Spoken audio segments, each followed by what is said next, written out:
Hello everyone, and welcome back to another episode of Professor English, and I'm so happy that you're here again to learn English with us in a fun and easy way. And I'm Professor Sid. Thank you, Emma, and hello to all our lovely listeners. Today we're talking about a topic that never gets old, the weather. Yes, the weather.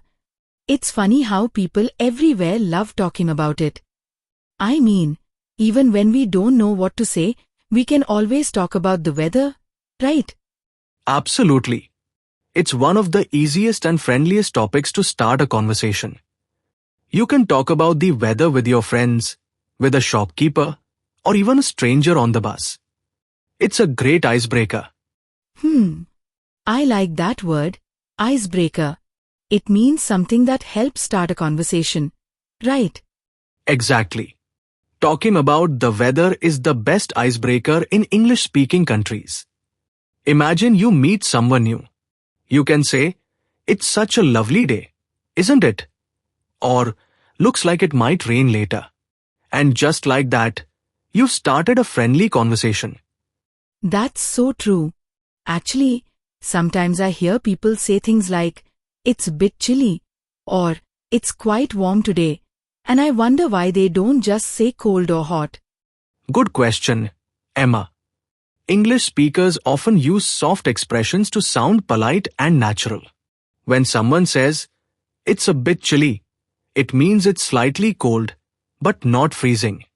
Or if they say, "It's quite warm today," it means it's pleasantly warm, not too hot. Oh, I see. So it's more polite and natural to say, "It's a bit chilly," instead of, "It's very cold." Exactly.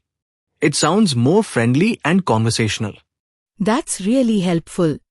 But what about when the weather is really extreme? Like when it's super hot or raining lot? Great point. Then you can use expressive phrases. For example, "It's boiling hot today" means it's very, very hot. "It's freezing" means it's extremely cold. "It's pouring outside" means it's raining heavily.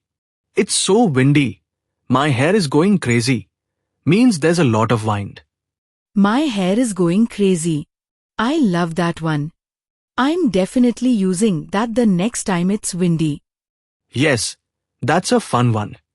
And that's the beauty of English. When you describe how you feel about the weather, you sound more natural and expressive. That makes sense. Like if I say, "It's so sunny today," I feel so energetic. That's connecting my feelings with the weather, right? Exactly, Emma. That's how native speakers talk. They often link emotions with weather. For example, "Rainy days make me sleepy. Sunny days make me smile. Cold weather makes me want to stay in bed." Oh yes, that last one is totally me. When it's cold, I just want to stay in bed with a blanket and hot chocolate. I think everyone feels that way sometimes. Professor, sometimes I find weather words confusing. Like, what's the difference between cloudy, foggy, and windy? Good question. Let me explain. Cloudy means the sky is full of clouds, but you can still see a bit of light. Foggy means there's thick mist, and you can't see very far. Windy means there's a lot of wind blowing. Got it. So if I'm walking outside and I can't see the buildings clearly because of mist, I can say, "It's foggy today." Exactly. You're becoming a weather expert now, Emma. Thank you, Professor. But I think I need to learn how to respond when someone talks about the weather. Like, if someone says, "It's so hot today," what can I say? Great practical question. You can reply in many friendly ways. For example, "Yes, I know. I feel like I'm melting." "You're right. I hope it cools down soon." "It's really humid too, isn't it?" Simple, natural replies. Just agree and continue the chat. That's so useful. Because sometimes I just smile and don't know what to say back. Now you do. And the key to sounding fluent is not using big words, but sounding natural and relaxed. You're right.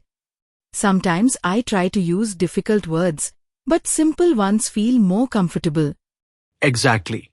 In English, simple is powerful. And small talk about weather shows good manners and confidence. Professor, I've noticed that British people talk about the weather a lot. Is that true? Oh yes, absolutely. In the UK, weather changes very often, so people love talking about it. It's also a polite way to start conversations. For example, you might hear someone say, "Can you believe the weather today?" Or, "It was sunny just 5 minutes ago." That's funny. I think they use weather to stay friendly, right? Exactly. It's not really about the weather. It's about connection. It's a way to be polite, kind, and open. I love that. I think I'll start doing that too. Maybe I'll say to my neighbor, "Nice weather today, isn't it?" Perfect. And that could start a lovely conversation. Okay, Professor, let's play a quick game. I'll describe the weather, and you tell me the best way to say it in English. Sounds fun. Go ahead. All right. When the temperature is very high and you feel sweat everywhere. It's boiling hot today. Correct. Next one.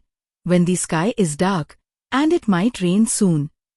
It looks like it's going to rain. Nice. Okay, next. When snow is falling outside and it's very cold. You can say, "It's snowing," or "It's freezing outside." Perfect. And last one. When you can't see anything because of white mist. It's foggy today. Yay! You got them all right. Of course, Emma. I am the professor after all. Yes, you are. Well, friends, today we learned how to talk about the weather in natural, easy English. We learned new phrases, expressions, and even how to connect emotions with the weather. And remember, weather is not just a topic. It's a way to start friendships, practice English, and share your feelings. That's beautiful, Professor. Thank you, Emma. And to our listeners, don't forget to practice speaking about the weather every day. Whether it's sunny, rainy, or cloudy, keep your English shining bright. I love that line. So everyone, thank you for joining us today. Don't forget to follow our podcast, share it with your friends, and come back next time for another fun English talk. See you all soon. And remember, no matter what the weather is, keep smiling and keep learning.